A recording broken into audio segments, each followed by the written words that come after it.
wabarakatuh.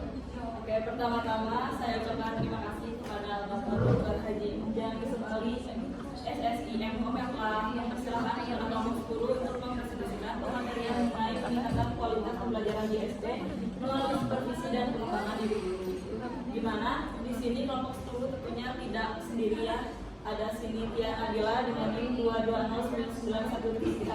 Selanjutnya ada Firdanul Fadilah dengan NIM 2205627. Adapun topik pembahasan yang akan kami bahas yang pertama yaitu pengertian supervisi, tujuan supervisi, peran supervisi dalam meningkatkan kualitas pembelajaran di SD, pengertian pengembangan diri guru, peran pengembangan diri guru dalam meningkatkan kualitas pembelajaran di SD, serta strategi efektif untuk mengimplementasikan supervisi dan pengembangan diri guru.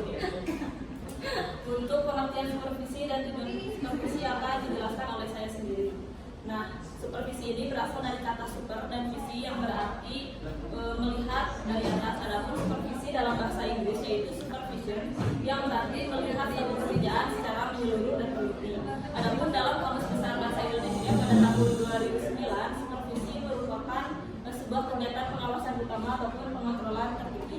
Jadi intinya dapat kita simpulkan bahwasanya supervisi merupakan sebuah kegiatan pengawasan utama ataupun pengontrolan tertinggi terhadap aktivitas, kreativitas atau bahkan kinerja anggota yang nantinya akan dievaluasi oleh para petinggi, di mana orang yang melakukan supervisi ini dapat kita sebut sebagai supervisor.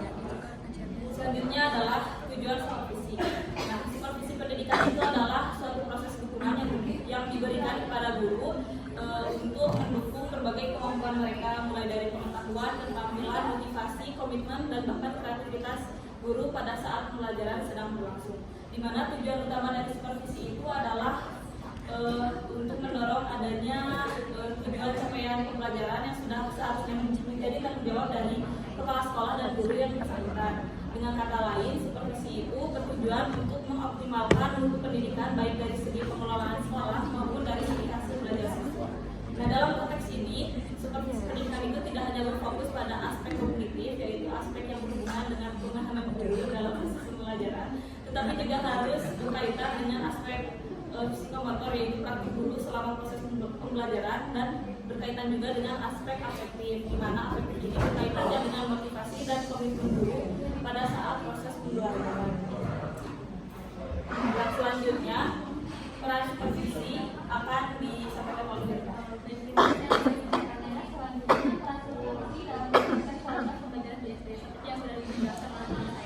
Bahwa supervisi yaitu kegiatan pengawasan yang dilakukan oleh supervisor untuk meningkatkan kualitas pembelajaran di sekolah dasar.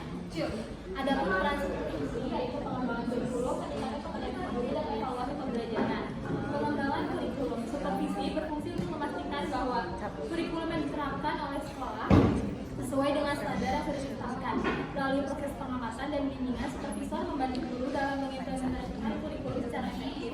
Supervisi kurikulum dapat dilakukan melalui berbagai metode seperti observasi langsung di kelas, wawancara kepada guru dan siswa, analisis dokumen kurikulum, dan penggunaan instrumen evaluasi kerja. Lalu peningkatan profesionalisme guru dengan memberikan umpan balik dan pelatihan, contohnya pemberian bimbingan, mengawasi proses pelaksanaan, dan mengatasi kendala serta tantangan yang terjadi. Lalu evaluasi pembelajaran, ini adalah aspek terakhir yang penting dalam meningkatkan kualitas pembelajaran. Supervisi pendidikan berperan dalam melakukan evaluasi berkelanjutan terhadap proses pembelajaran. Hal ini dapat dilihat dari beberapa sumber seperti penilaian komprehensif, kognitif, afektif, dan psikologi, lalu mengidentifikasi kelemahan. Melalui evaluasi, supervisor dapat mengidentifikasi kelemahan-kelemahan dalam proses pembelajaran dan memberikan umpan balik yang konstruktif kepada guru untuk perbaikan. Selanjutnya,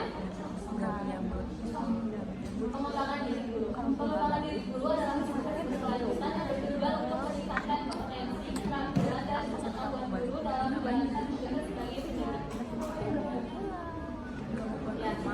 Kegiatan pengembangan diri harus mengutamakan kebutuhan guru untuk pencapaian standar dan peningkatan kompetensi profesi, khususnya yang berkaitan dengan pelaksanaan layanan pembelajaran. Contohnya tempat fokus mengajar, penguasaan materi dan kurikulum, serta penguasaan metode pembelajaran. Sekian, saya kembalikan kepada Firda. Baik, untuk materi selanjutnya akan disampaikan oleh Siti. Moderator, saya. Dan di sini saya akan menjelaskan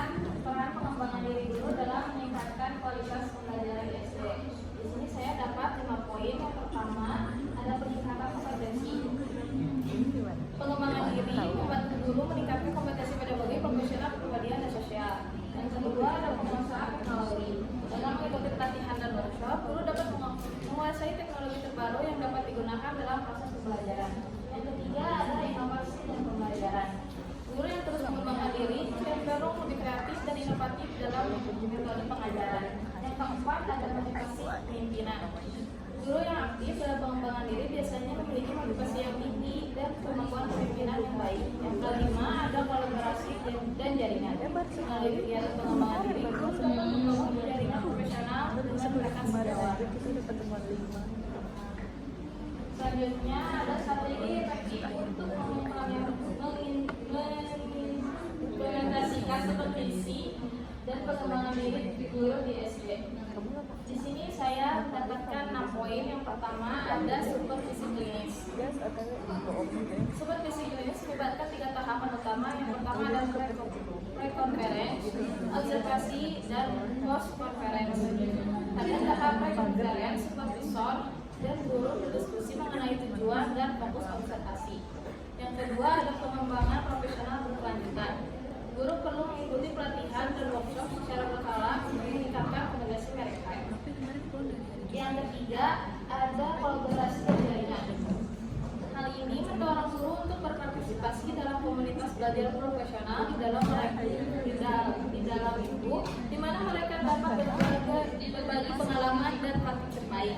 Yang keempat ada evaluasi dan umpan balik. Hal ini pun mereka melakukan evaluasi berkala terhadap kinerja guru dan memberikan umpan balik yang konstruktif. Yang kelima ada penggunaan teknologi. Pemanfaatan teknologi untuk supervisi dan pengembangan diri. Yang terakhir ada pendekatan kolaboratif. Supervisi yang efektif harus bersifat kolaboratif dan mendukung, bukan hanya evaluatif. Sekian dari saya kembalikan kepada penonton. Baik, untuk sesi selanjutnya yaitu tanya jawab dan diskusi kepada teman-teman yang ingin bertanya, silakan untuk mengajukan tangan. Baik, sebelumnya izin memperkenalkan diri, saya Dinda Bella Agustina dengan NIM 2204248. Tadi dijelaskan bahwa supervisor itu diharapkan dapat mengevaluasi proses pembelajaran. Nah, bagaimana tindak lanjut bagi pihak sekolah untuk mengenai hasil supervisi untuk mencapai perbaikan berkelanjutan dalam pengajaran tersebut? Terima kasih. Oke, baik, sebelumnya izin memperkenalkan diri, nama saya Firda Widya Putri dengan NIM 2201241. Izin bertanya kepada kelompok yang presentasi. Tadi kan sudah dijelaskan mengenai supervisi ya. Nah, pertanyaannya itu berapa kali supervisi itu dilakukan oleh sekolah dalam jangka waktu 1 tahun pelajaran, dan apakah setiap sekolah sudah melakukan supervisi sesuai dengan waktu yang ditentukan, dan bagaimana dampaknya jika sekolah mengabaikan supervisi. Terima kasih. Izin bertanya kepada kelompok 10. Tadi kan sudah dijelaskan gitu ya, strategi efektif untuk mengimplementasikan supervisi dan pengembangan diri guru di SD itu ada supervisi klinis. Nah, untuk pertanyaannya itu apa saja gitu strategi efektif yang dapat digunakan oleh kepala sekolah dalam mengimplementasikan supervisi klinis bagi guru. Baik, terima kasih. Oke, izin menjawab pertanyaan dari Abel. Pertanyaannya, apa saja strategi efektif yang dapat digunakan oleh kepala sekolah dalam mengimplementasikan supervisi klinis bagi guru? Strategi efektif supervisi klinis oleh kepala sekolah meliputi yang pertama, membangun hubungan profesional yang positif. Yang kedua, observasi kelas secara sistematis. Yang ketiga, memberikan umpan balik yang konstruktif. Yang keempat, mendorong refleksi diri guru. Yang kelima, merencanakan perbaikan bersama, mengadakan pelatihan sesuai kebutuhan. Dan yang terakhir adalah memantau dan mengevaluasi kemajuan secara berkala. Oke, untuk pertanyaan selanjutnya, pertanyaan dari Dinda akan disampaikan oleh Siti. Baik, saya akan jawab pertanyaan dari Dinda Bella. Pertanyaannya itu, bagaimana tindak lanjut dari hasil supervisi untuk mencapai perbaikan berkelanjutan dalam pengajaran? Di sini saya sudah diskusi ya, dapatnya ada 7. Yang pertama ada umpan balik. Berikan umpan balik yang jelas dan konstruktif. Lalu yang kedua, rencana tindakan. Susun rencana perbaikan yang spesifik sama guru. Yang ketiga, dukungan. Sediakan sumber daya seperti pelatihan atau bimbingan. Yang keempat, pemantauan. Lakukan observasi berkala untuk menilai perkembangan. Yang kelima, refleksi. Dorong guru untuk evaluasi mandiri secara rutin. Yang keenam, penghargaan. Akui pencapaian perbaikan untuk memotivasi. Yang terakhir, ada siklus berkelanjutan. Jadikan evaluasi sebagai proses yang terus-menerus. Ya, cukup, terima kasih. Oke, untuk pertanyaan terakhir dari Firda akan dijawab oleh Firda. Oke, dijawab ya. Pertanyaannya itu, berapa kali supervisi dilakukan oleh sekolah dalam jangka waktu 1 tahun pelajaran? Apakah setiap sekolah sudah melakukan supervisi sesuai dengan waktu yang ditentukan? Apa dampak jika sekolah mengabaikan supervisi? Jawabannya itu 1 tahun 2 kali ya supervisinya. Dan tidak semua sekolah itu melaksanakan supervisinya sesuai dengan tepat waktunya. Misalkan programnya itu bulan September, ada yang November baru jalan. Nah, hal itu tuh bisa juga terjadi karena ada kegiatan di sekolah itu yang lebih penting. Terus ada juga mungkin ada diklat, kegiatan mendadak kayak gitu ya. Dampaknya itu administrasi dan program akan tidak sinkron.